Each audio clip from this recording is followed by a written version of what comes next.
बिना किसी भूमिका के एक प्रसंग आपके सामने रख रहा हूँ कि प्रजा का पालन राजा के द्वारा हुआ करता है और परिवार का पालन पोषण माता पिताओं के द्वारा हुआ करता है। लेकिन संसार का स्वरूप कुछ अलग ही देखने को मिलता है कि एक राजा के मन में एक भाव आया कि बहुत बड़ा शहर है और वर्षा काल में दूर दूर से बारिश होने के कारण नदी में बाढ़ आया करती है, इसलिए सुरक्षा के दृष्टि से पुल बनाने का भाव उसके मन में आता है, राजा के मन में। क्योंकि पुराना पुल जो था वह टूटा हुआ था, इसलिए नए सिरे से पुल का निर्माण करने का मन हुआ।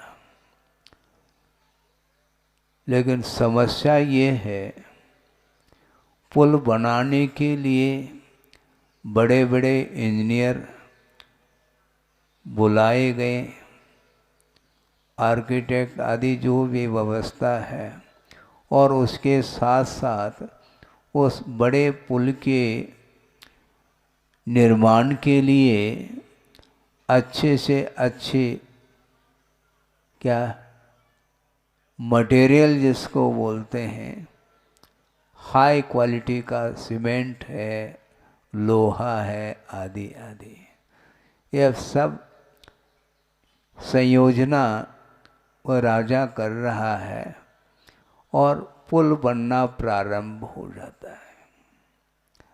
और पुल बन करके एकदम थोड़ी तैयार हो जाता है, समय तो लगता है, कई साल लग जाते हैं बड़े कार्यों के लिए।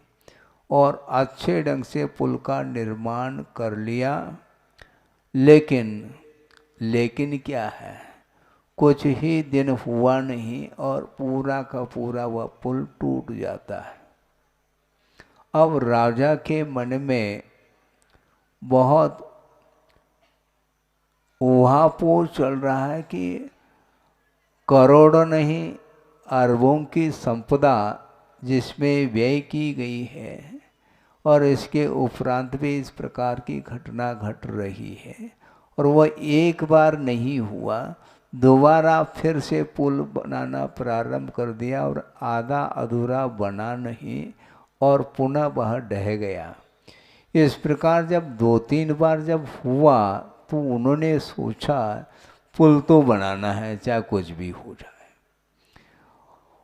उन्होंने एक ज्योतिषज्ञ को बुलाया और इसके बारे में विचार विमर्श करने के लिए आखिर ऐसा क्यों हो रहा है।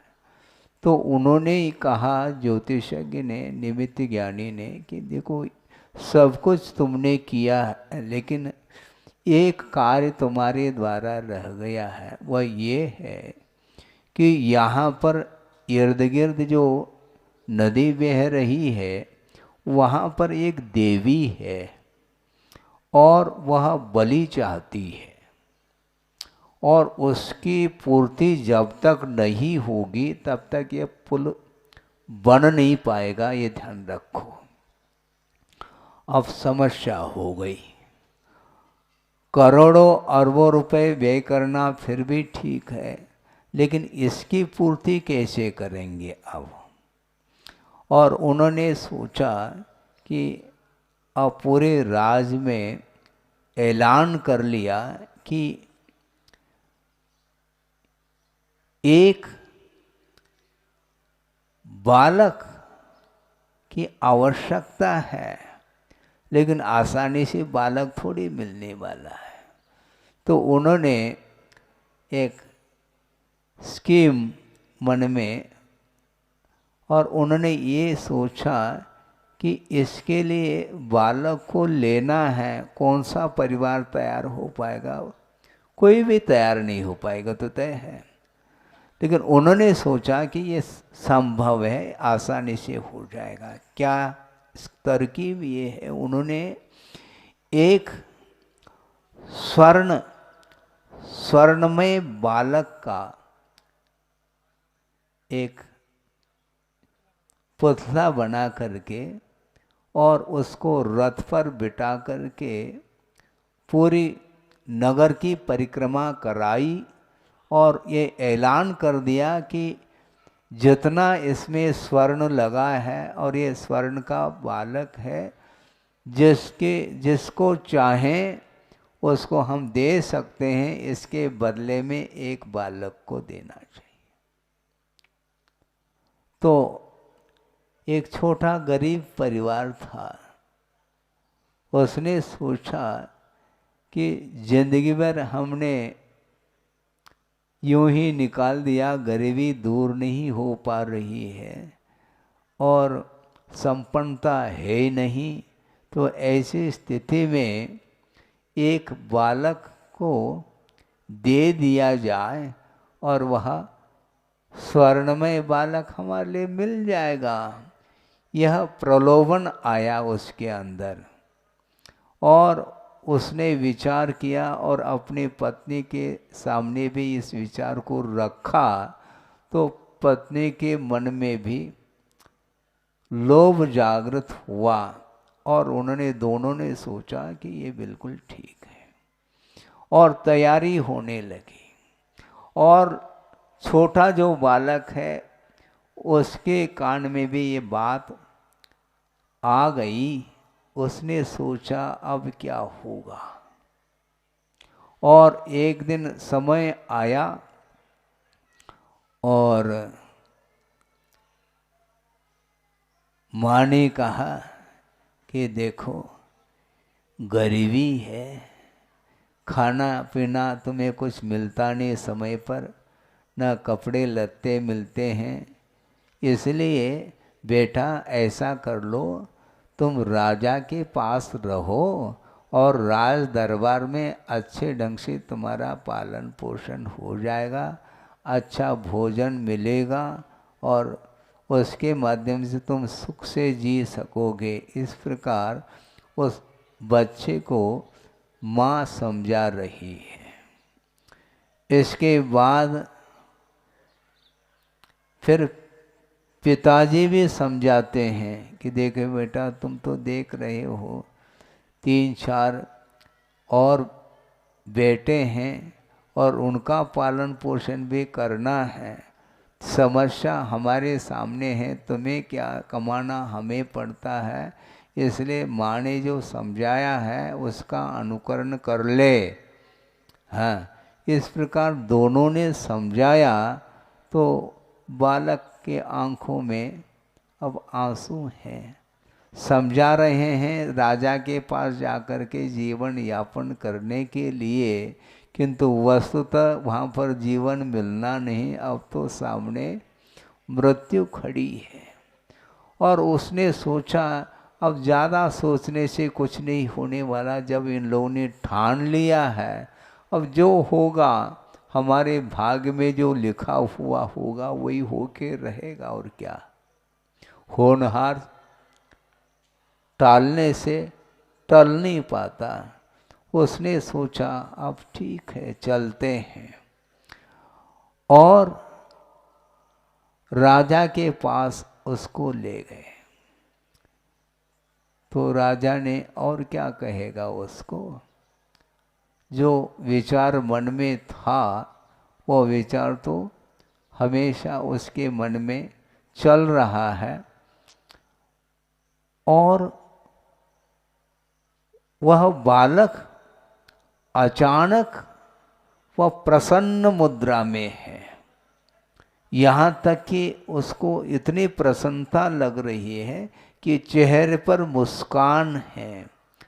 तो राजा ने पूछा, क्यों बेटा चेहरे पर मुस्कान क्यों है? मुस्कान इसलिए है, हम अपने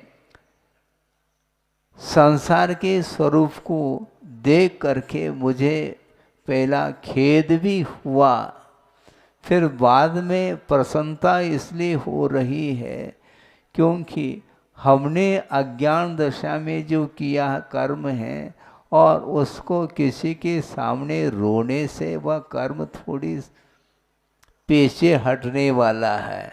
इसलिए हम प्रभु को याद करके हम अपने आप को संभालने का हमने प्रयास किया है और धीरे धीरे वैराग्य हमारा बढ़ रहा है। इसलिए वैराग्य के कारण हमें प्रसन्नता आ रही है कि संसार से हमें पार होना है और पार होने के पूर्व में जो कुछ भी हमारे साथ घटना घटेगी वह अपने किए हुए कर्मों के कारण है, इस प्रकार मैं सोच रहा हूँ। इसके उपरांत भी राजा के ऊपर कोई भी असर नहीं पड़ता क्योंकि पुल बनाना है।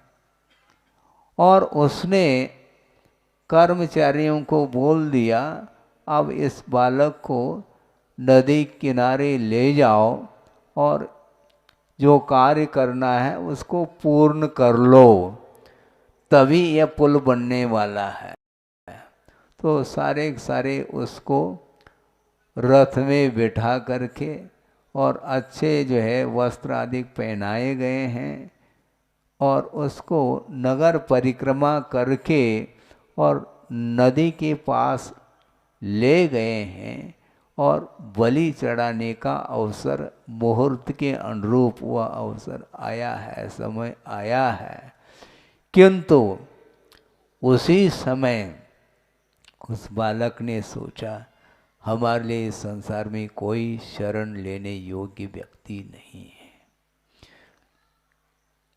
क्योंकि एक कारिका आती है, आगम में पढ़ने को मिलती है कि उपघ्रातस्य घोरेण मृत्यु व्याघ्रेण देहिन देवापि न जायन्ते शरणम किमु मानवाः।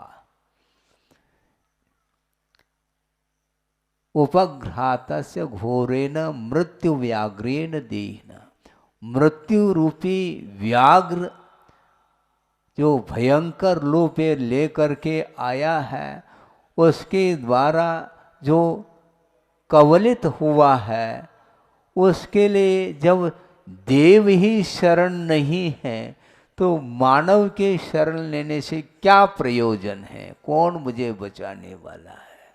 बचा नहीं सकता। इस प्रकार अटूट श्रद्धान हो गया है और वहाँ पर पहुँच गया है और ऐसा वातावरण हो जाता है, आपको देख करके आश्चर्य लगेगा और आकाशवाणी हो जाती है और एक देवता प्रसन्न हो जाते हैं और उन्होंने कहा,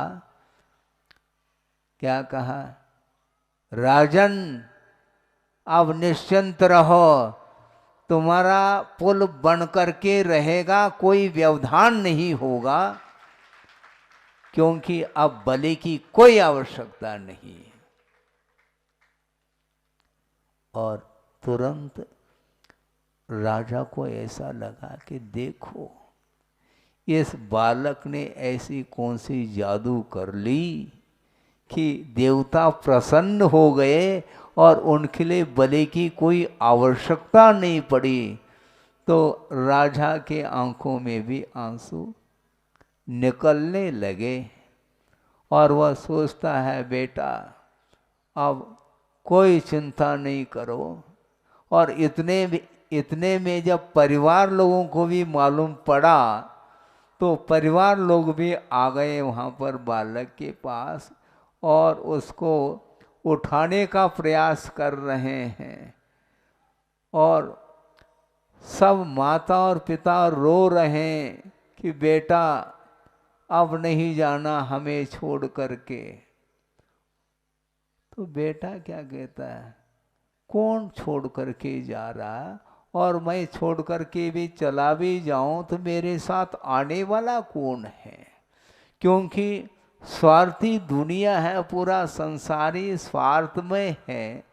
जिस समय स्वर्ण के प्रलोभन में आकर के माता पिता बालक की उन्होंने चिंता नहीं करी, अब जैसे हमारा जीवन सुरक्षित होने को है और मालूम पड़ गया, तो अब दोनों आकर के विनती कर रहे हैं हाथ जोड़ करके बालक के सामने, अब चल बेटा। वो कहता बेटा बेटा अब नहीं जाएगा, न तुम्हारा बेटा है न कोई और है। समझ में आ गया। हाँ, छोटा सा बिना भूमिका के हमने आपके सामने प्रसंग रखा है, क्योंकि 10 लक्षण पर्व में एक एक डेढ़ घंटे तक सुबह शाम आप लोगों ने सुन लिया, और आज भी पुनः आप लोगों ने निवेदन किया कि महाराज 2 शब्द, और 2 शब्द से क्या होना है, 200 शब्द भी सुना दें तो कम है। किंतु संसार का स्वरूप देखो, विचार करो, और वह पुल निराबाद रूप से वह पुल बन करके खड़ा हो जाता है। लेकिन बालक वापिस नहीं गया। क्यों? वापिस जा करके करूं क्या? क्योंकि मेरे लिए कोई शरण नहीं दुनिया में, एकमात्र प्रभु शरण है, और प्रभु के चरणों में मैं आया हूँ। उनको अपने जीवन में, अपने हृदय में बिठाऊंगा, और मुझे संसार से पार होना है। इस प्रकार माता पिताओं के माध्यम से मेरा कोई निर्वाह होने वाला नहीं है। केवल 4 दिन के लिए माता पिता रहते हैं, और वो भी अपने स्वार्थ को शुद्ध करने के लिए संतान का पालन पोषण करते हैं, और उनके दिमाग में हमेशा बात बनी रहती है, जब मैं वृद्ध हो जाऊंगा तो बेटा मेरे लिए मुख में पानी डालेगा, मेरी सेवा करेगा, वैयावृत्ति करेगा। इस प्रकार भाव को लेकर के वह पालन पोषण करते रहते हैं। निस्वार्थ भाव के साथ परिवार का विकास हो, धार्मिक संस्कार आए, इस प्रकार के उद्देश्य को लेकर के बहुत विरल ही लोग होते हैं जो संतान का पालन पोषण करते हैं। ज़्यादा कहना मैं पसंद नहीं करता कि संसार की ये रीत है, किसी एक व्यक्ति विशेष को लेकर के नहीं कहा जा रहा है, पूरा संसार इसी रूप में। इसलिए जगत का चिंतन करने के लिए आचार्यों ने कहा है। हाँ, जीवन पर किसी के ऊपर उपकार कर लो, फिर भी उसके अंदर कभी भी कृतज्ञता का भाव नहीं आता है। जीवन भर गुरु ने संभाला है, मान लो उपकार किया है, फिर भी वह संसारी प्राणी प्रभु को भी भूल देता है और गुरु को भी भूल जाता है। ये भूलने का स्वभाव है। क्यों भूलता है? केवल मोह के कारण। केंद्र में मोह है। मोह के अलावा बल्कि ये कहा है कि जो 8 कर्म हैं, उन सभी कर्मों में यदि कोई राजा है तो मोह है। मोह समाप्त हो जाए तो कोई इच्छा रहेगी नहीं किसी भी प्रकार की। ये आहार संज्ञा, भय संज्ञा, वासना रूप संज्ञा, परिग्रह संज्ञा, ये चारों संज्ञाओं के माध्यम से संसारी प्राणी हमेशा त्रस्त है, और उसकी पूर्ति होने वाली नहीं है, गारंटी है। इसके बाद भी उसके विचार परिवर्तित नहीं होते हैं। प्रभु को भी भूलता है, भूलता है, भूल करके ही रह रहे हम।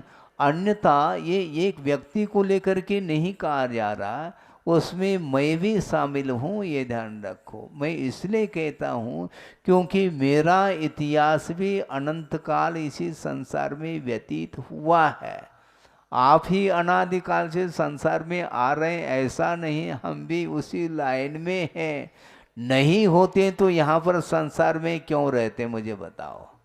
इस धरती पर अभी भी विद्यमान है, इसका अर्थ है कि प्रभु को साइड में रख करके हम अपने शरीर से मोह ममत्व भाव रखते हुए उसी के लिए सब कुछ किया जा रहा है, और किया कराया सब समाप्त होने वाला है। इसके उपरांत भी उसकी आंखें खुलती नहीं, और इसमें आश्चर्य भी नहीं है क्योंकि संस्कार अनंतकालीन है ना, उसको समाप्त करना खेल नहीं है। लगता है कि संस्कार मोहजन्य संस्कार दूर हो रहे हैं, किंतु सडनली किसी भी समय पुनः गाड़ी रिवर्स हो सकती है। इसलिए आचार्यों का ये बार बार कहना है, हमेशा अलर्ट रहना चाहिए। हाँ, थोड़े बहुत भी यदि मान लो असावधानी हो गई तो एक्सीडेंट निश्चित है, और यही हो रहा है, यही हो रहा है। इसलिए आप लोग दूर दूर से आए हैं, गौर झामर के भी आए हैं। गौर झामर कहते ही ताली बजने लगी, और मान लो अन्य किसी गांव के आए तो उनका नाम लेंगे तो वो ताली बजाएंगे। समस्या तो ये है, यही होता है। क्यों? इसी को बोलते हैं लगाव, गांव के प्रति, परिवार के प्रति, रिश्तेदारों के प्रति। ये जो लगाव है, इससे भी लगाव प्रभु से होना चाहिए, लेकिन नहीं होता महाराज। मतलब प्रभु के पास एक क्षमता नहीं है कि आपको आकर्षित कर सके, वो भारी समस्या है। वीतरागी प्रभु हैं, और आप लोग प्रतिदिन पूजन अर्चन आदि करते हैं, करते रहना चाहिए, ताकि इसके माध्यम से निरंतर जो है धार्मिक संस्कार बढ़ते चले जाएं। इसके उपरांत भी मोह समाप्त नहीं होता। मोह को गलाने के लिए एक अलग ही अग्नि की आवश्यकता है। हमने पहले भी कहा था, मान लो आप दूध तपाते हैं अथवा चाय बनाते हैं, मान लो, चाय का समर्थन नहीं कर रहा हूँ, लेकिन पीते हैं इसलिए कहने में आ रहा है। तो चाय बनाने के लिए अग्नि की आवश्यकता पड़ती है कि नहीं? हाँ, पड़ती तो है महाराज, किंतु थोड़ा सा सूखा घास फूस भी हो, उतने में थोड़ा सा, इतना सा भी घास हो तो उसमें एक कप चाय बन जाएगा, ज़्यादा बन जाएगा महाराज। हाँ, ज़्यादा अग्नि की आवश्यकता नहीं है, किंतु लोहे को गलाने के लिए और जो अन्य जो धातु हैं उनको गलाने के लिए जो टेम्परेचर चाहिए, हाई टेम्परेचर की आवश्यकता पड़ती है।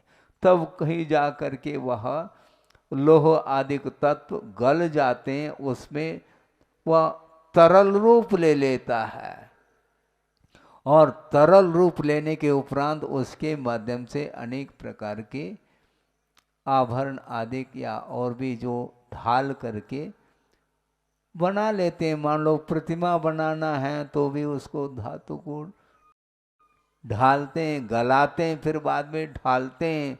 तो उसी प्रकार मोह को गलाने के लिए सामान्य आप कोई भी अपना विधान आदि कर लो, उतने में हमारा काम हो जाएगा, थोड़े में।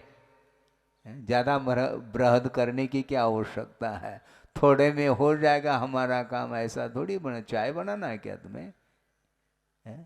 कर्मों को गलाना है, संसार का विच्छेद करने के लिए जो बहुत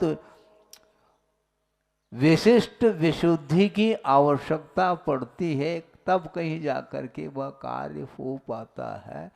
बड़े बड़े जो साधक हैं उनके लिए भी एकाध साल में वह कार्य उनके द्वारा नहीं हुआ, बल्कि हजारों साल तप आदिक करने पड़े। इसके उपरांत भी मोक्ष प्राप्त हो अनिवार्य नहीं, कई भव लग जाते हैं। भयानक अवसर को सहन करने के उपरांत भी 3 पांडव तो मुक्त हुए, किंतु 2 पांडव मुक्त क्यों नहीं हुए, यह प्रश्न खड़ा हुआ है। क्या रत्नत्र की उन्होंने आराधना नहीं की है क्या? बिल्कुल, क्योंकि सर्वार्थ सिद्धि को प्राप्त कर गए, सामान्य साधना नहीं की उन्होंने। किंतु आचार्य कहते हैं मोक्ष प्राप्त करने के लिए एक और सीढ़ी चढ़ने की आवश्यकता थी और नहीं चढ़ पाए। क्षपक श्रेणी चढ़ जाते तो निश्चित रूप से उसी भव से उनको मोक्ष हो जाता, अंतर्मूर्त में ही केवल ज्ञान हो जाता, जिस प्रकार 3 पांडवों के लिए हुआ। तो इस प्रकार कहने का तात्पर्य ये है, कई भव निकल जाते हैं साधना करते करते, तब कहीं जाकर के उसमें सफलता मिलती है। इसलिए वर्तमान में यद्यपि विशेष सहनन आदि नहीं है, इसलिए जो कुछ भी मोक्ष मार्ग की सामग्री आप लोगों को मिली है, अपनी क्षमता के अनुरूप प्रभु की आराधना करो। पंच परमेष्टि की आराधना करने के लिए अवसर मिला है, और धीरे धीरे धीरे 1.5 महीना रह गया, चातुर्मास खिसक रहा है। लेकिन केवल चातुर्मास ही खिसक नहीं रहा, जीवन भी खिसक रहा है, ये ध्यान रखो। ऐसा थोड़ी कि केवल चातुर्मास निष्ठापन हो जाएगा और हमारी उम्र ज्यों की त्यों बनी रहे, ऐसा थोड़ी। प्रतिपल जीवन भी खिसक रहा है, जिस प्रकार चातुर्मास खिसक रहा है। तो इसलिए हमारा इतना ही कहना है कि आप लोगों के लिए ये मनुष्य जीवन जो मिला है, ये पंच परमेष्टि की आराधना करने के लिए ये मनुष्य पर्याय, और उसमें भी जैन कुल मिला है। ये सबसे दुर्लभ वस्तु तो ये है। और एक एक दुर्लभता को, जो दुर्लभतम वस्तु हैं, उनको प्राप्त करने के बाद भी संसारी प्राणी की गति रिवर्स होती है। पीछे मुड़ करके देखता है संसारी प्राणी, अरे ये क्या है, कौन समझाए? कोई समझाने बुझाने वाला कोई है ही नहीं। अब तो आचार्य कहते हैं अपने आप को समझाओ, दूसरे को समझाना कम करो, क्योंकि मात्र समझाने से काम चलने वाला नहीं है, क्योंकि होनहार भी कोई वस्तु होती है। इसी को कहते हैं आचार्य उपादान कारण सदृशम कार्यम। अपने उपादान के अनुरूप ही कार्य होता है, भले ही उस कार्य को संपादित करने के लिए आलम्बन के रूप में, निमित्त के रूप में किसी को भी आप ले लें, अलग वस्तु। पंच परमेष्टि का आधार लिया जाता है, किंतु पेपर तो आप ही को लिखना है। वो लिख करके नहीं देंगे, ध्यान रखो, बहुत स्टिक है ये पेपर। इसमें नकल नहीं कर पाओगे। सब कुछ नकल कर सकते हैं, किंतु भावों का नकल करना खेल नहीं।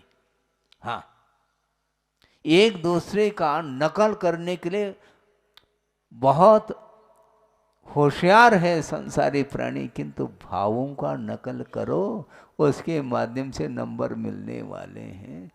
केवल चाल ढाल, बोल चाल इत्यादि के माध्यम से एक दूसरे का नकल करके हम दूसरे को प्रभावित करना चाहते हैं, तो इसके माध्यम से संसारी प्राणी प्रभावित नहीं होने वाला है, क्योंकि हम स्वयं ही प्रभु से प्रभावित नहीं हुए हैं, हम स्वयं ही गुरु से प्रभावित नहीं हुए हैं पूरी तरह से।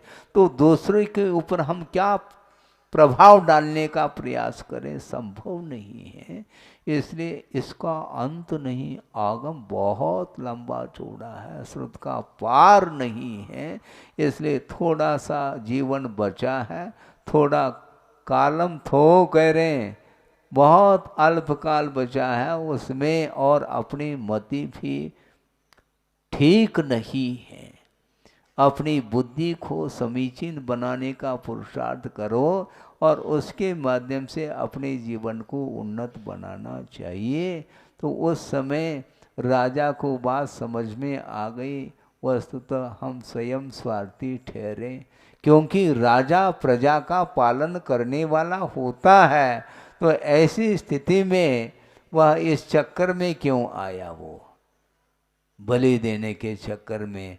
जब उस बालक का तीव्र पुण्य का उदय आया तो उसके चरणों में नतमस्तक हुआ राजा, और माता पिता भी हो गए नतमस्तक। किंतु तुम्हारे नतमस्तक होने से अब हम प्रभु के शरण को छोड़ने वाले थोड़ा ही है, क्योंकि तुम बालक को छोड़ रहे हो।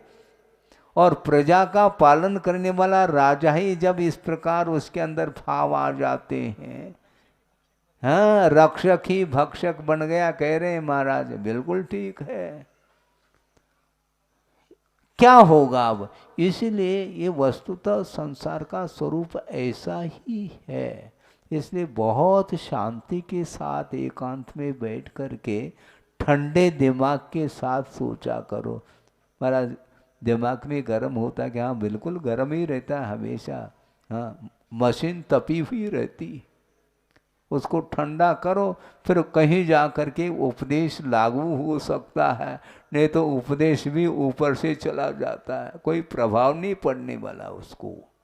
क्योंकि मोह को गलाने के लिए बड़े बड़े साधक लोग भी इसमें फेल हुए हैं। जब महाराज जब वही फेल हो गए तो हमारी क्या दशा, हम काहे के लिए फिर उसको अपनाएं? ऐसा नहीं, निरंतर पुरुषार्थ करने से कोई भी असंभव वाली बात है ही नहीं।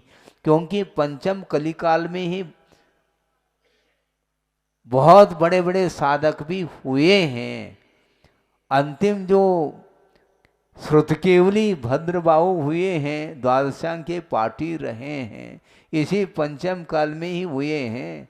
उसके बाद कुंद कुंद जैसे महान आचार्य और हुए हैं, और होते ही चले जा रहे हैं। और वर्तमान में अपने गुरुदेव अपने इसलिए कह रहा हूँ क्योंकि उन्होंने जो उपकार किया है उसको इसी भव में भूलेंगे तो अनर्थ हो जाएगा। इसका अर्थ ये नहीं कि अगले भव में भूल जाएं, भूलने की बात नहीं। जब तक वह मोक्ष प्राप्त न हो तब तक हम गुरु को भूल नहीं सकेंगे।